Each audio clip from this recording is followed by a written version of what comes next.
नमस्कार, मी भाऊ तोरसेकर. तुम्ही बघत आहात प्रतिपक्ष. मित्रांनो, आजच्या विषयाचं शीर्षक बघून तुम्हाला थोडं विचित्र वाटलं असेल की हे भाऊ तोरसेकर आणतात कुठून. जी बातमी आम्ही कुठे ऐकली नाही, बघितली नाही, कुठे वाचनात आली नाही, ती भाऊंना कुठून मिळते असं तुम्हाला वाटणं शक्य आहे. तर आधी एक खुलासा करतो की तुमच्यानी माझ्यामध्ये एक फरक आहे की मी आयुष्यातली जवळजवळ 50 वर्ष, आत्ता 50 वर्षापेक्षा अधिक काळ पत्रकार राहिलेलो आहे. आणि जे पत्रकार नसतात त्यांना जे समोर पेश केलं आहे तेवढीच अक्षरं आणि त्या अक्षरातून मिळेल तो आशय घेऊन ऐकावं, बघावं, बोलावं, समजून घ्यावं लागतं. पत्रकाराची गोष्ट तशी नसते. पत्रकाराला बिटवीन द लाईन्स असं म्हणतात. बिटवीन द लाईन्स याचा अर्थ जे छापलेल्या ओळी असतात आणि छापलेली अक्षरं असतात त्या दोन ओळींच्या मध्ये जी पोकळी सुटलेली असते त्यामध्ये नसलेली अक्षरंसुद्धा वाचून त्यातला आशय समजून घ्यावा लागतो. हा तुमच्यामध्ये आणि माझ्यामध्ये किंवा पत्रकारामध्ये असलेला फरक आहे की छापली बातमी तुम्ही वाचण्यासाठी, पण जेव्हा एखादा पत्रकार एक कुठच्या तरी दुसऱ्या वर्तमानपत्रातली बातमी वाचतो तेव्हा त्याला ती बातमी वाचून तीच खरी मानता येत नाही. त्याला त्यामध्ये सुटलेल्या पोकळ जागा आहेत, त्यात काय सामावलेलं आहे का, लिहिणारा, बातमी सांगणारा, बातमी समजवणारा काहीतरी असं शब्दात न सांगता काही सुचवू बघतोय का ते शोधावं लागतं. तर तुम्ही पत्रकार होता, नाही तर तुम्ही वाचक असता. आणि म्हणून मी असं शीर्षक देतो अनेकदा, तेव्हा लोकांना वाटतं की हे काढलं कुठून यांनी, हे काढलं कुठून. कारण कुठल्याही पेपरमध्ये, कुठल्याही चॅनेलवर ही बातमी नाही आहे.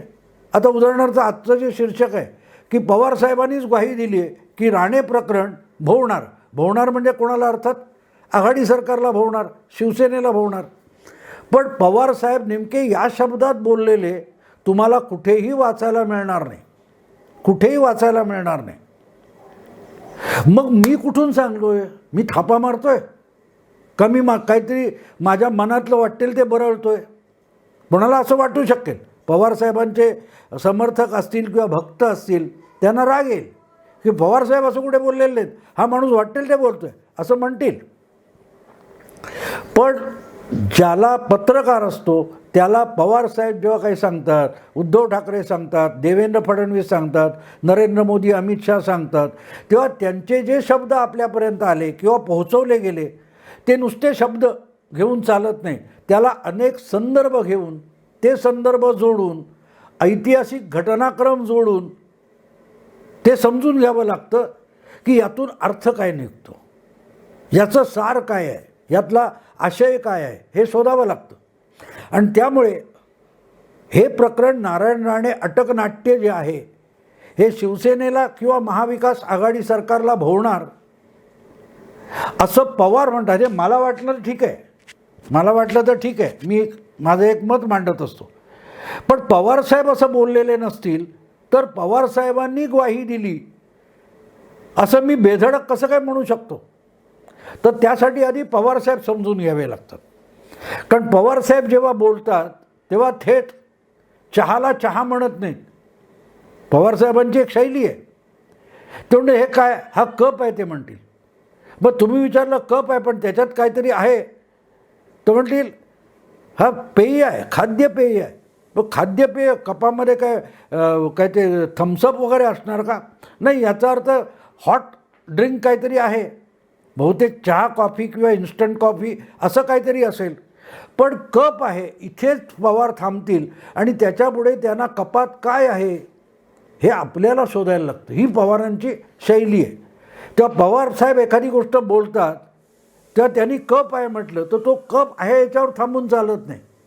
त्यातून पवारसाहेब काहीतरी सुचवू पाहतात हे लक्षात घेऊन ते शोधावं लागतं.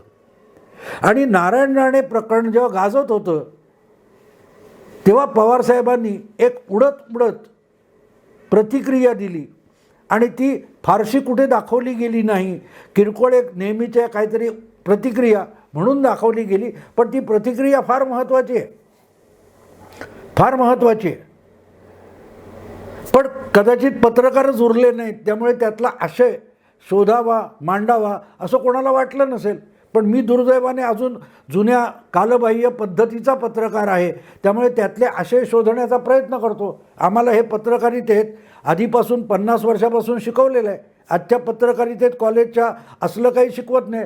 तुम्ही काय म्हणता, ते असं म्हणाले, तुम्ही काय म्हणता, हे असं म्हणाले, ही पत्रकारिता झाली. आमच्या वेळेला तसं नव्हतं.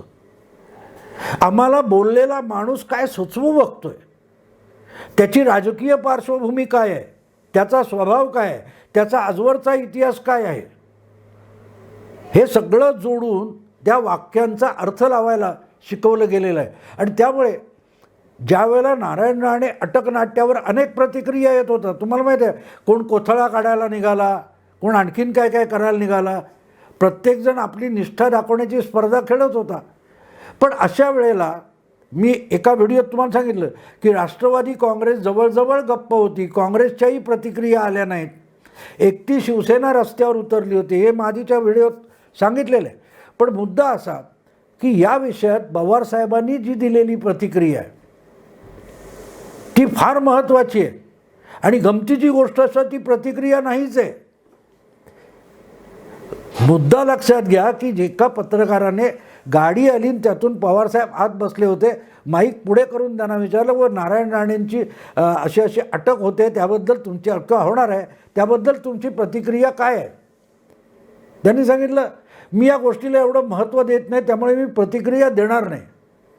लक्षात घ्या, पवारसाहेबांनी प्रतिक्रिया देत नाही म्हटलं, हीच त्यांची प्रतिक्रिया आहे.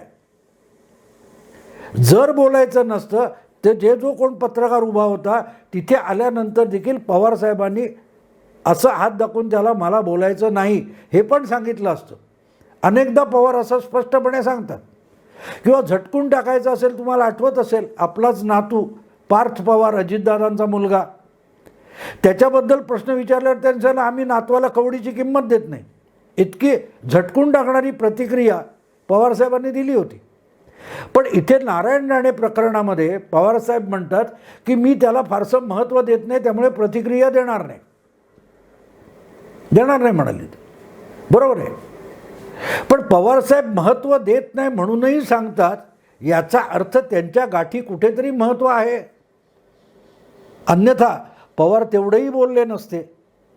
पण आत्ता या सगळ्या प्रकारात मला अडकवू नका, मी शब्दात अडकणार नाही किंवा मला शब्दात अडकायचं नाही आहे, म्हणूनच मी यावर कुठलीही प्रतिक्रिया देणार नाही, हे पवारसाहेबांना सांगायचं आहे. आणि ते कोणीही स्पष्ट करून सांगितलं नाही. एवढी मोठी घटना आहे. देशात एका केंद्रीय मंत्र्याला अटक होणं ही महत्त्वाची घटना नाही असं पवारसाहेब म्हणतात. मग कुठची महत्त्वाची घटना असते? देशाचा पंतप्रधान कुठे राम जन्मभूमीच्या त्या मंदिराचा पायाभरणी समारंभ करायला जातो, ती गोष्ट महत्त्वाची असते. कुठची गोष्ट महत्त्वाची असते? केंद्रीय मंत्र्याची अटक महत्त्वाची नाही. आपलं पक्ष ज्या सरकारमध्ये आहे त्या सरकारकडून आणि आपल्या पक्षाचा गृहमंत्री असताना ही कारवाई होते, ती गोष्ट पवारांना महत्त्वाची वाटत नाही? नक्की महत्त्वाची वाटते. पण तरीही महत्त्वाची असल्यामुळे त्यावर आपण काहीतरी प्रतिक्रिया आत्ता दिली आणि नंतर सगळं उलटंपालटं झालं तर काय? त्यापेक्षा प्रतिक्रिया नाही म्हणून पवारसाहेब निघून गेले. आणि तीच पवारसाहेबांची प्रतिक्रिया होती आणि म्हणूनच ती माझ्या दृष्टीने फार महत्त्वाची आहे. ती महत्त्वाची आहे कारण तुम्हाला माहिती आहे, पवार जेव्हा महत्त्वाचं आहे सांगतात तेव्हा ती गोष्ट महत्त्वाची नसते. पवारसाहेब एखादी गोष्ट महत्त्वाची आहे सांगतात तेव्हा ती बिलकुल महत्त्वाची नसते. पण पवारसाहेब जेव्हा महत्त्वाची नाही म्हणतात तेव्हाच ती नेमकी महत्त्वाची गोष्ट असते. ही पवारांची खासियत आहे की त्यांनी एखादी गोष्ट सांगितली की ही पूर्व दिशा आहे की आपण 180 अंशात वळून पश्चिमेकडे त्यांची नजर आहे हे ओळखावं लागतं.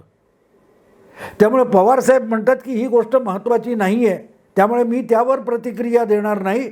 याचा अर्थ त्यांना असं म्हणायचं आहे की नारायण राणे या केंद्रीय मंत्र्याची अटक ही इतकी मोठी महत्त्वाची घटना आहे की मी त्यावर जाता जाता आणि आगाऊपणे कुठलीही प्रतिक्रिया देणार नाही.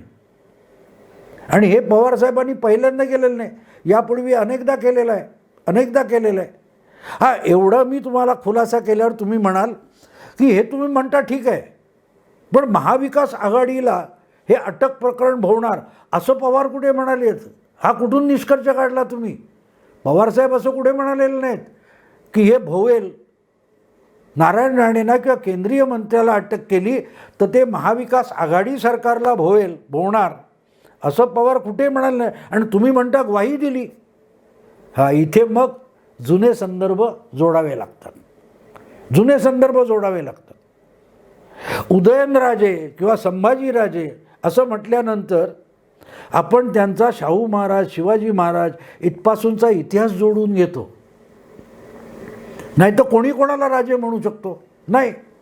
पण संभाजीराजे, उदयनराजे म्हटल्यानंतर तो सगळा तुझा इतिहास जोडून आपल्याला त्यांच्याकडे बघावं लागतं.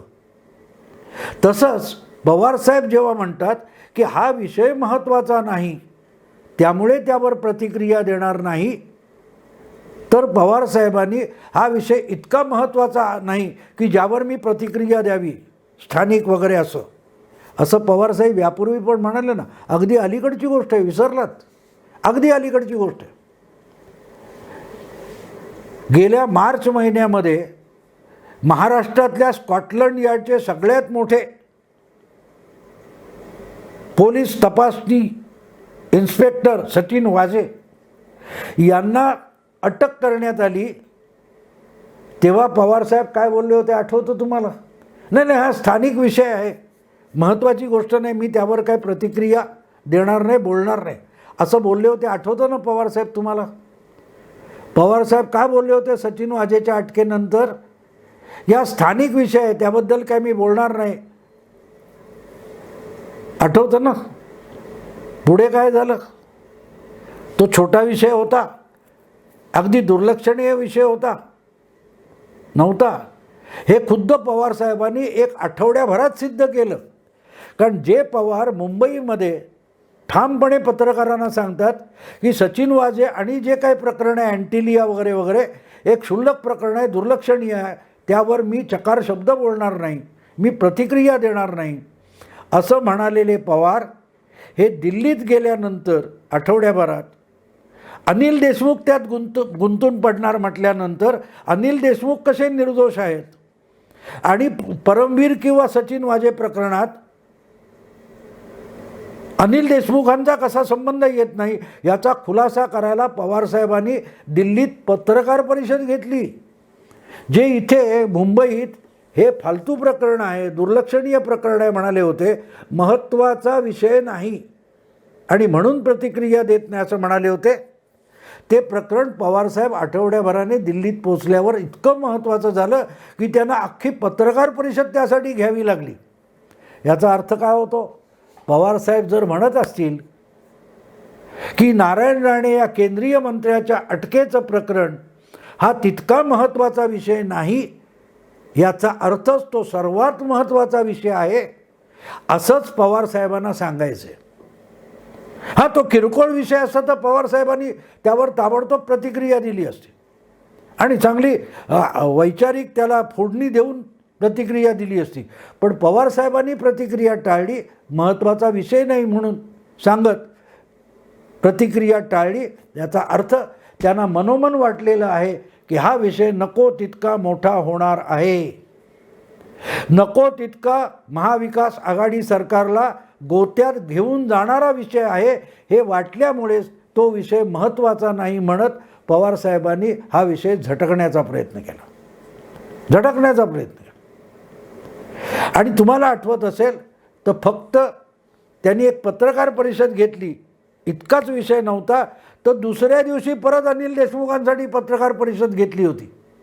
आणि तेच अनिल देशमुख आज ह्या कोर्टाची पायरी झिजवत आहेत, त्या कोर्टाची पायरी झिजवत आहेत. ज्यांना मोठा लाडका आपला शिष्य किंवा अनुयायी म्हणून पवारसाहेबांनी गृहमंत्री केलं होतं, ते अनिल देशमुख आज किती मोठ्या अडचणीत आलेत. कळतंय तुम्हाला मी काय सांगतो ते? तो विषय महत्त्वाचा नाही असं पवार म्हणतात, त्याचा हा इतका अर्थ लागतो. तो समजून घ्यावा लागतो, त्याचे अनेक संदर्भ जोडावे लागतात, अनेक संदर्भ जोडावे लागतात, तेव्हा कधीतरी तो उलगडून आपल्यासमोर येतो. आज किती परिस्थिती झाली बघा. एकटे अनिल देशमुख नाही आहेत, संपूर्ण महाविकास आघाडी सरकार त्या सचिन वाझेचा स्थानिक विषय, महत्त्वाचा विषय नाही, तो इतका महत्त्वाचा विषय झाला आहे की महाराष्ट्रातल्या महाविकास आघाडी सरकारला high court, supreme court, high court, supreme court किती वाऱ्या कराव्या लागत आहेत, किती फेऱ्या माराव्या लागत आहेत, किती फेऱ्या माराव्या. ह्या फेऱ्या माराव्या लागतात कारण पवारांच्या प्रथमदर्शनी भूमिकेत तो नगण्य विषय होता, फारसा महत्त्वाचा नव्हता, तर तो इतका झाला. मग विचार करा मित्रांनो, मग विचार करा की नारायण राणे केंद्रीय मंत्री यांच्या अटकेचा विषय पवारसाहेब महत्त्वाचा नाही म्हणतात, त्याची नेमकी व्याप्ती किती मोठी असू शकते, किती मोठी असू शकते. कारण पवारसाहेब स्वतः महाराष्ट्राचे मुख्यमंत्री राहिलेले आहेत, केंद्रीय मंत्री राहिलेले आहेत, आणि त्यामुळे केंद्रीय मंत्र्याच्या अटकेचा विषय हा किती गंभीर आहे हे तुमच्या माझ्यापेक्षा पवारसाहेबांना अधिक कळतं, अधिक कळतं. किंबहुना कायदा व्यवस्था, गृह खातं, पोलीस खातं याची जाण पवारसाहेबांना जितकी आहे तेवढी आज महाराष्ट्र सरकारमध्ये मंत्री असलेल्या कोणालाही नाही आहे, कोणालाही नाही आहे. आणि हे खुद्द पवारांनी सांगितलेलं आहे. तुम्हाला आठवतं, ईडीच्या ऑफिसमध्ये मी जातो, मला काय समन्स पाठवतात, मी समन्स येण्यापूर्वीच ईडीच्या ऑफिसमध्ये जातो, काय करायचं ती माझी चौकशी करू देत म्हणून पवारसाहेब निघाले. आणि 2 दिवस मुंबईत मोठं नाट्य झालं होतं. राणेंचं नाट्य तरी 7-8 तासात संपलं, पवारसाहेबांचं नाट्य 2 दिवस चालू होतं. आणि शेवटी मुंबईचे तत्कालीन पोलीस आयुक्त संजय बर्वे हे पवारसाहेबांना रिक्वेस्ट करायला गेले की तुम्ही नका ईडीच्या ऑफिसमध्ये जाऊ, तिथे तुमचे अनुयायी जमतील, गोंधळ माजेल, कायदा सुव्यवस्थेचा प्रश्न होईल निर्माण. तेव्हा पवारसाहेबांनी म्हटलं ठीक आहे. आणि मग त्याविषयी खुलासा देताना पवारसाहेब काय म्हणाले होते, पवारसाहेब म्हणाले होते मी दीर्घकाळ गृहमंत्री राहिलेलो आहे, त्यामुळे अशा तिथे मी जाण्यामुळे कायदा सुव्यवस्थेचा प्रश्न निर्माण होईल हे मला कळतं. मग ते 2 दिवस आधी कळलं नव्हतं. ज्यावेळेला पवारसाहेब म्हणाले की मी ईडीच्या ऑफिसमध्ये जाणार आहे आणि त्यांचे अनुयायी दंड थोपटून आम्ही पण सगळे तिथपर्यंत येऊन निदर्शनं करू असं बजावत होते, तेव्हा पवारसाहेबांना कायदा सुव्यवस्थेचा प्रश्न निर्माण होईल माहिती नव्हतं. ते सांगायला, समजवायला मुंबईच्या पोलीस आयुक्तांना सिल्वर ओकवर जायला कशाला लागलं, कशाला जायला लागलं.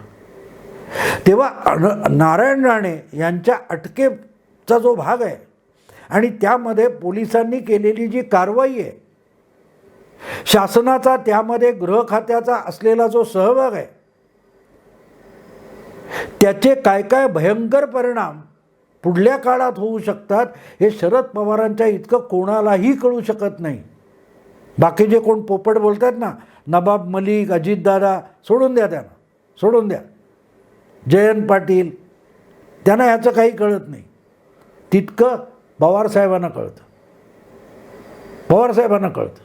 अगदी उद्धव ठाकरे यांनासुद्धा, मुख्यमंत्र्यांनासुद्धा या सगळ्या प्रकरणाची व्याप्ती कुठपर्यंत जाऊन पोहोचते आणि त्याचे काय काय दुष्परिणाम भोगावे लागतील भविष्य काळात, पुढल्या काळात, हे पवारसाहेबांना जास्त कळतं.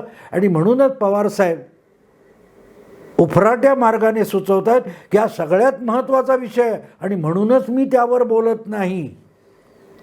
पवारसाहेब काय म्हणाले की हा इतका महत्त्वाचा विषय नाही आणि म्हणून मी त्यावर प्रतिक्रिया देणार नाही.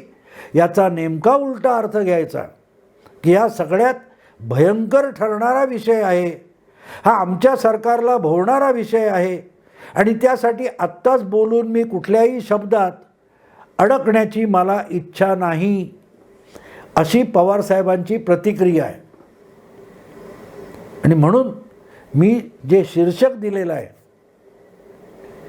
की नारायण राणे अटक प्रकरण जे आहे हे महाविकास आघाडीला, सरकारला भोवणार, याची ग्वाहीच पवारसाहेबांनी आपल्या या न दिलेल्या प्रतिक्रियेतून व्यक्त केलेली आहे. हे प्रकरण महाराष्ट्रातल्या महाविकास आघाडी सरकारला नको तितकं भोवणार आहे. आणि याचा सगळ्यात मोठा सज्जड पुरावा तुम्हाला पाहिजे असेल तर तो आपल्याला दिलीप वळसे पाटील जे आज विद्यमान गृहमंत्री आहे ते देत आहेत. बाकी सगळे मंत्री बोलत आहेत, उदय सामंत बोलतात, पक्षांचे प्रवक्ते बोलतात, अगदी अजितदादा उपमुख्यमंत्री बोलतात.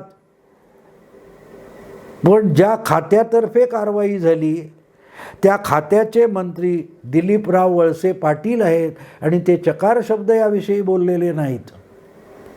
दिलीप वळसे पाटील याबद्दल चकार शब्द बोललेले नाहीत.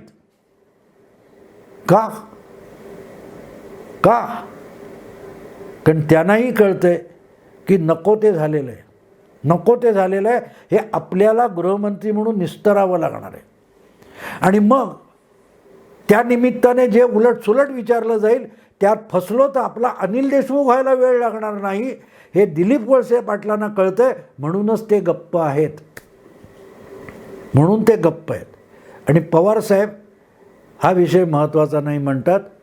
हा एवढा सगळा काय म्हणतात तो गोषवारा तुम्हाला सांगावा लागला, कारण प्रतिक्रिया नसते त्यातली प्रतिक्रिया कशी शोधावी हे तुमच्यासारख्या श्रोत्यांना वाचकांना कळावं म्हणूनच हा खुलासा केला. तो तुम्हाला आवडला असेल लाईक करा, शेअर करा, प्रतिपक्षाला सबस्क्राईब करा. नमस्कार.